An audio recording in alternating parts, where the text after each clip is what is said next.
In this video, we're going to take a look at a blue ink by Noodler's, one of their lubricated inks, Blue Eel. Now, as always, there's timestamps down below so you can skip around, but if you've got the time, I'd appreciate you checking out the entire video. Also, down in the description is a link to the Blue Ink playlist, so if you want to see more blues, you can find that there. I'm an ink guy, and let's get into the first writing sample done on 90 GSM Clairfontaine. No bleeding, no ghosting. We get no feather, spread, halo sheen. We get some decent shading in the stub, decent shading in the extra fine, and not too bad in the medium. Now, all of them tend to write at about the same tone. The extra fine took 11 seconds to dry, while the medium took 13. Scrubby for both give no color variation, but we're getting it plenty in the writing. And the smear test says you could recover if you smeared while you were writing. To have a range of experience with this ink, all of the writing samples are done with a Jinhao 159 with a 1.1 stub, a Jinhao X450 with a medium, and a Jinhao X750 with an extra fine. Then a Nimicine Singularity with a fine nib was inked up, used for a day, and used to take the notes for this video. The next writing sample is done on 52 GSM Tomoe River. No bleeding, no ghosting. We have no feather, spread, halo sheen. We have a couple dark spots that do occur in all three. Most of it's generally the same tone, but you do get a few dark spots that occur in all three nibs. The extra fine took 18 seconds to dry. Medium took 29. Scrubby for both gave no color variation, but there is a light peppering of shading throughout the writing. And the smear test, I do not think you could recover if you smeared while you were writing. I agree with Vita. There's a lot to learn by doing multiple chromatographies. The one on the left is done the way it's supposed to be done. A line of ink is put down, and then it's put into water for 10 to 15 seconds. And we do see a light forming of a line at the very bottom of that. The rest of it's pushing up as a very, very light blue, pretty evenly, until it gathers and gets much darker at the top. Now, the one on the right that's let dry for 10 minutes, the line on the bottom certainly is much darker, but it doesn't make me feel like this is going to be an incredibly resistant ink. The next writing sample is done on 80 GSM Rhodia dot pad.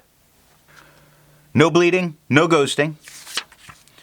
We get no feather, spread, halo sheen. We do get some shading in the stub, just a little more shading in the extra fine. Now the medium gets much darker than everything on the page and really doesn't show much shading off. The extra fine took 9 seconds to dry, while the medium took 19. Scrubby for both don't show any color variation, but it's definitely there in the extra fine.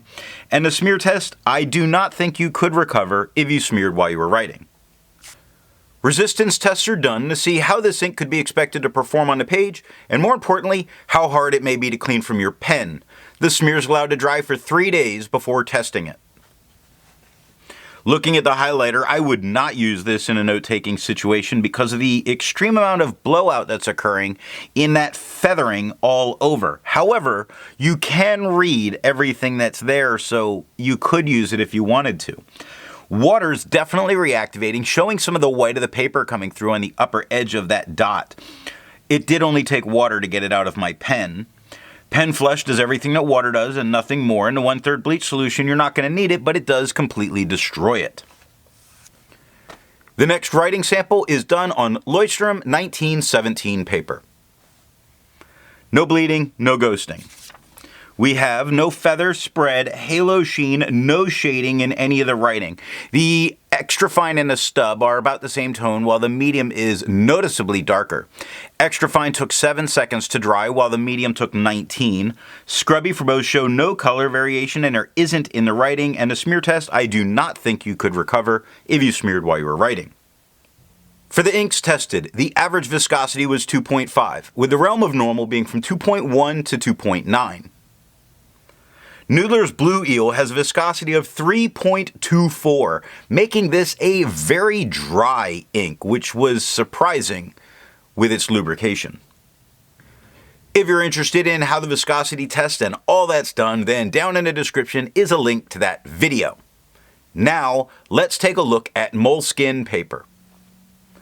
Known for having terrible performance with fountain pens, it is probably the #1 claim to fame of this paper. However, despite all of what we're seeing, I don't think you could use the back of the page. None of it ruins the page underneath, so it could be very good for just that pocket notebook. Now, we're also experiencing no feathering. No spread, no halo, no sheen, no shade. Really good performance here. For everything bad people want to say about this paper, this ink goes very well with it. Now the extra fine is a little lighter than the medium. It only took 5 seconds for it to dry. The scrubby showed no color variation. It really isn't there. And the smear test you probably could recover if you smeared while you were writing.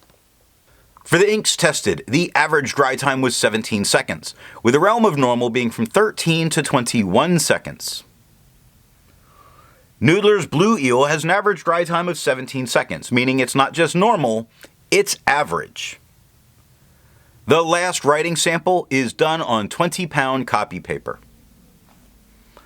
We have a lot of bleed, none of it touches the page underneath. All of it means it causes an extreme amount of ghosting, and there's no way to use the back of the page. In performing well on cheap paper, this ink does it. It's got no feathering.